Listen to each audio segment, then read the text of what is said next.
night made for stargazing. But that's not why all the planes at Easy Airlines were staring at the sky. They were watching and waiting for Savannah, the famous supersonic jet who was returning home to Tarrytown for the first time in many years. They should say she's the fastest plane in the world, said Herky. Yeah, and the most beautiful, too, said Snuffy. I can remember when she first started out, Old Oscar said. Doesn't seem so long ago. Big Jake remembered, too. You know, he said, even back then, she was something special. Hey, Tracy, isn't it exciting? Said JJ, wagging his rudder in eager anticipation. Yeah, said Tracy. I can't believe this is happening. An ear-splitting boom crackled in the sky and echoed across the valley. The planes looked up just as a blur of light tore out of the darkness to the east. It was Savannah streaking home.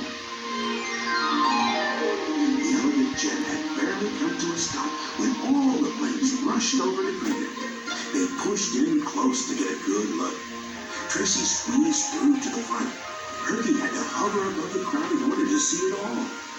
Standing atop the fuel truck, Easy O'Malley cleared his throat and began reading a speech. Seeing you here tonight brings to mind, oh, shucks, this speech is boring. Easy O'Malley tore his notes in two. What I mean to say is, it's sure good to see you, Savannah. Welcome home, my dear.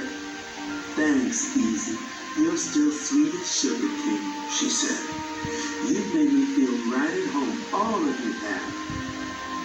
Then, because she was tired after her long trip, she made her way to the hangar to relax for a while.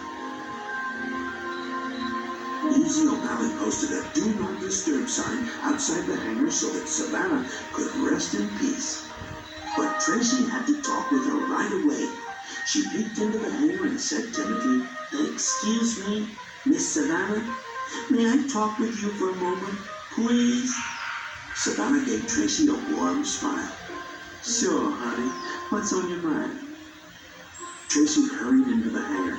She had so much she wanted to say, it all came out at once. "I never get to do anything fun. I never get to go to interesting places. All I do is study, train, practice. It's so boring.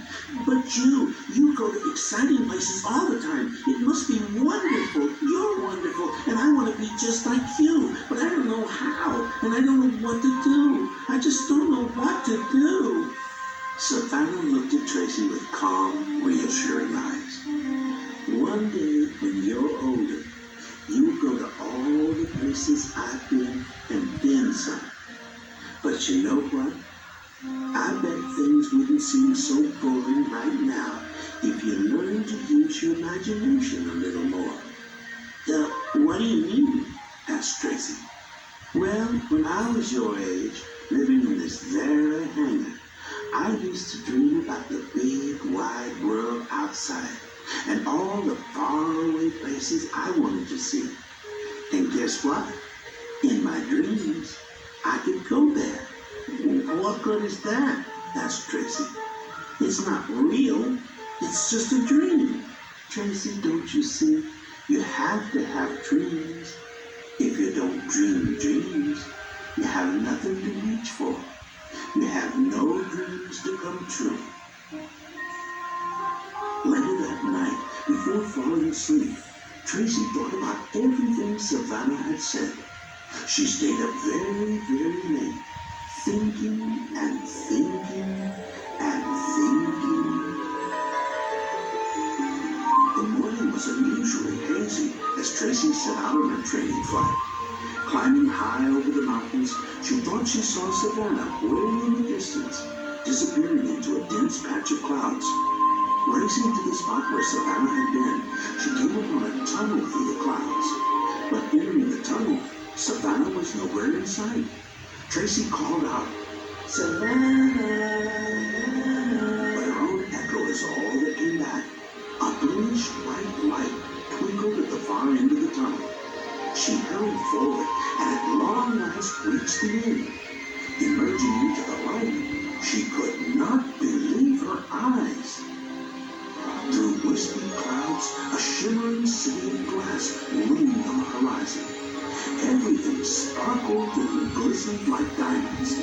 It was the most breathtaking thing Tracy had ever seen. In the distant haze, she thought she saw Savannah. But before she could call to her, a brilliant of sunlight flashed in her eyes. The next thing she knew, she was gliding over a boundless field of golden sunflowers that reached from the ground all the way to the sky. White puffy clouds rolled in over the giant flowers, but these were no ordinary clouds. They were shaped like tiny tugboats, and each carried a smiling yellow duckling. Like an armada on parade, they floated by in perfect formation. Tracy was delighted, but quite confused. She shut her eyes, and when she opened them, she was flying under a rainbow. Well, not just a rainbow, but thousands of rainbows, lined up one after the other, forming an immense, endless archway. Tracy looked down and was surprised to see that she was flying over a silvery sea. What happened next was even more amazing. A big blue dolphin leaped out of the ocean, hung in the air, smiled at Tracy as she flew past, then dove back into the water with a stupendous splash. Just then, a shadow streaked across the water. When Tracy looked up to see what it was, she thought she saw Savannah racing toward the distant snow-capped mountains. But when she reached the towering white peaks, there was no sign of Savannah. Only a family of enormous snowmen who smiled and waved to her through the foggy mountain air. Suddenly, the fog thickened around her, and in the next instant, she was back inside the cloud tunnel. Before long, she emerged into the hazy daylight, and there, just ahead, was Savannah. Tracy followed her back over the mountains and across the valley until at last they arrived safely home. But what happened? Where were we? How did we get there? Tracy said with a start. Not we, Tracy. You. You were dreaming. Savannah's voice was soft, almost a whisper. Dreaming? What dream? Tracy was confused. The dream that came out of your imagination, Savannah said. And I think now you know that dreaming is the first step to getting wherever you want to go. But I can't get there without you. Sure you can, Tracy. You already have. I didn't take you anywhere. I just pointed the way. You mean I went by myself? Tracy's eyes lit up with dawning awareness. Oh, Savannah, it was so beautiful. There was a big blue dolphin and giant sunflowers and a city made of glass. And you know what?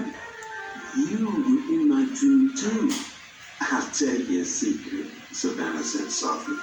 While you've been dreaming of faraway places, I've been dreaming of home right here in Tarrytown. And guess what? You were in my dream too.